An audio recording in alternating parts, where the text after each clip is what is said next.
What happened at your school that shocks you to this day?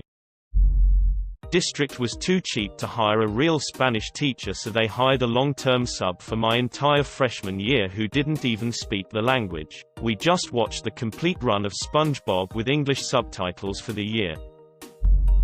The caretaker, maintenance guy, two of the school kids and then burned the bodies. Although it happened after I left, it was still a bit of a shock to see my old village school plastered all over the main news for weeks on end.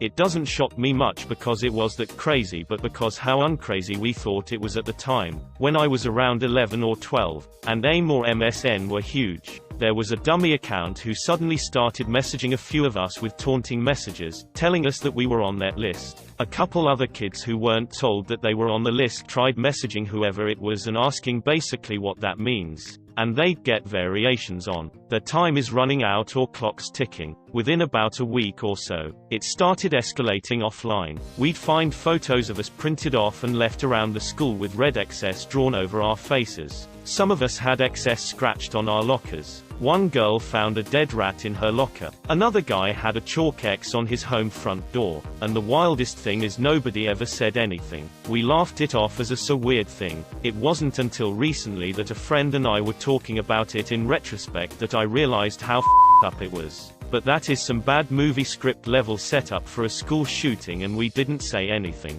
The girl who found the rat had a friend get it out for her. The guy at home washed off the X before his parents got home. And nothing ever happened. The messages started dying out and that was the end of it. But if my little sister told me today that that happened to her, I'd probably want nothing less than for them to fully investigate it and have her stay home from school until it's resolved.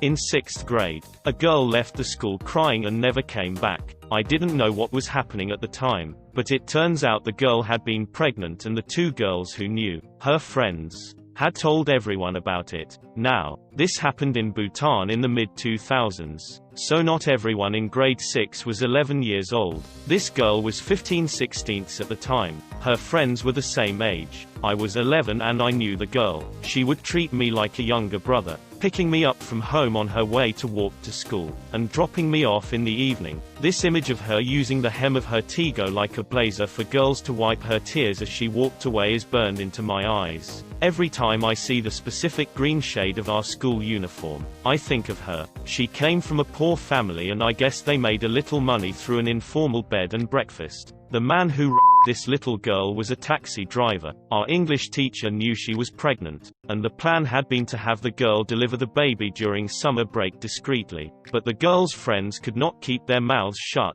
I never heard from her again. I've asked about her, and the only things I've heard in the last few years is that she eventually did go back to school. I get so angry thinking about this.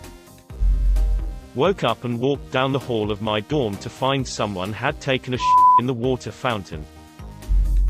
Neighborhood class students tyrannized a teacher until he himself. Someone got stabbed in the head with a pair of scissors and was in school the next day with just 3 stitches. Some kid slipped, banged his head on a table and started having a seizure while blood trickled out of his ears. Didn't come back for a few weeks, and when he did, made a fake IG with some teachers' faces hitting a blunt and got suspended. A friend of mine was 13 when she was groomed by a teacher when we just started high school. She would linger after the school day and meet him in his classroom where they would make out. It lasted about a year. He had his email account open on his class computer one day when she was waiting for him, and she saw that he was emailing a handful of other girls at the school. She testified against him about 6 years later. He was never struck off. Taught at the school for a long time, married one of the teachers from the same school who supported him during his court hearings.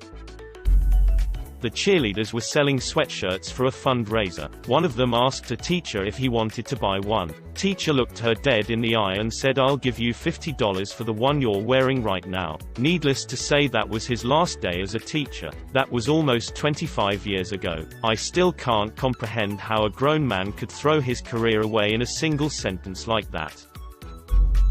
A kid from a very well-to-do family, I think his dad was a judge, started hanging with the wrong crowd, went to a party or something and shot and someone. Probably spent 20 years behind bars. Just googled his name, and apparently he is in IT now. This part shocks me, too. The principal called the entire school into an emergency assembly one morning to deliver news a student had died. Her friends were distraught. Everyone was all morbid and lost in thought that morning until the girl came to school and had no idea what was going on.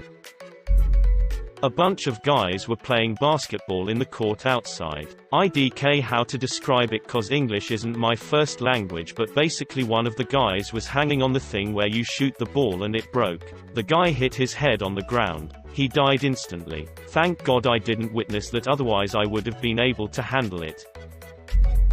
In college a kid died by jumping off of the second story of the pool house. They found him in the pool the next day. The school ruled it a However, it seemed to me he was trying to dive into the pool. This means he probably wasn't alone, and if he wasn't, whoever he was with didn't help or even call for help. A boy slipped on some ice and got run over by a school bus when I was in second grade in front of the whole school. Miraculously, he survived and is doing well to this day. That no one broke a bone during the crowbar fights. It wasn't crowbars. A couple of children used to pull the rusty iron railings out of the wall and wail on the other kids. Most other people used sticks or stones in homemade slings. Somehow, we all got out of it relatively unscathed, mostly scrapes, cuts and bruises. Looking back, we must have been holding back, because Bulldogs was a different story and at least 3 kids broke a leg playing that. My 7th grade English teacher used to have an anger problem. Granted, I went to a bad school in a bad neighborhood, but he still got angry over nothing. He used to threaten to throw desks if we misbehaved too much. One time this dude was yelling at a student and slapped the ruler down on the table. It broke in half and splinters flew everywhere. He was given Teacher of the Year later that year.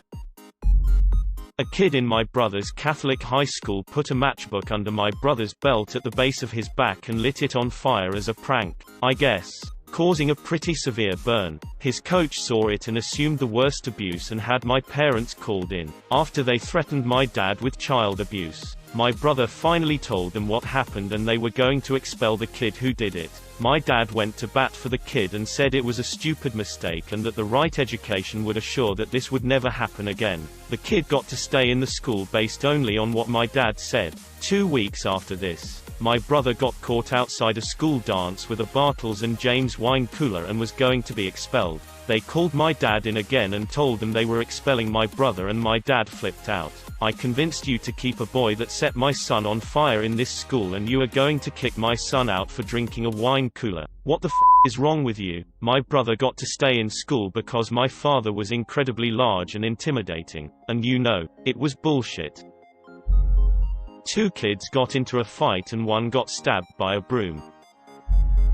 In middle school they played Pumped Up Kicks between classes for a good month before they realized what the song was about.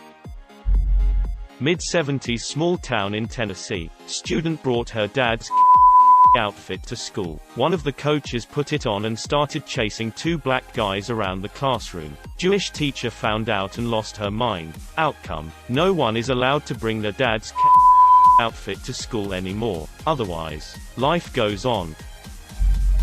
We had a very well-liked Spanish teacher who was killed by his father while visiting his dying mother because he was gay. It was a huge story for our town. The entire week was filled with grief counselors and memorials. It was really crazy.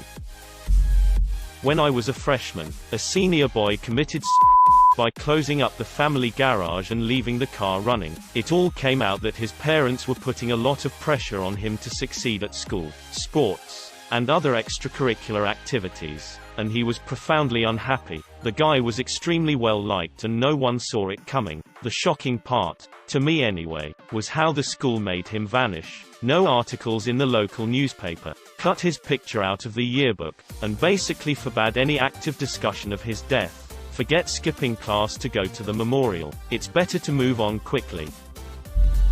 We had a game in gym class simply called the game. We had to get a yoga ball to touch the opposing team's goal inside the gym. There were minimal rules. One of them being you could only use your body to play the game. For example, you couldn't stab other players with knives, etc. You could only fight if it was to get the yoga ball. You couldn't be too aggressive to people smaller than you, etc. The gym teachers used this game to settle differences in the different gangs in the school. And it worked. I heard that this tradition had started because there had been constant violent fights in the courtyard during lunch, and school staff was sick of it, so they called the entire school into the gym and said this would be used to settle differences. I honestly believe this worked because people ended up just really liking the game, and it was exercise, so these high schoolers would just get worn down. Friendships were made, rifts in gangs were mended, and all was well. I hear they play the game now mostly for funsies, but sometimes still to mend rifts.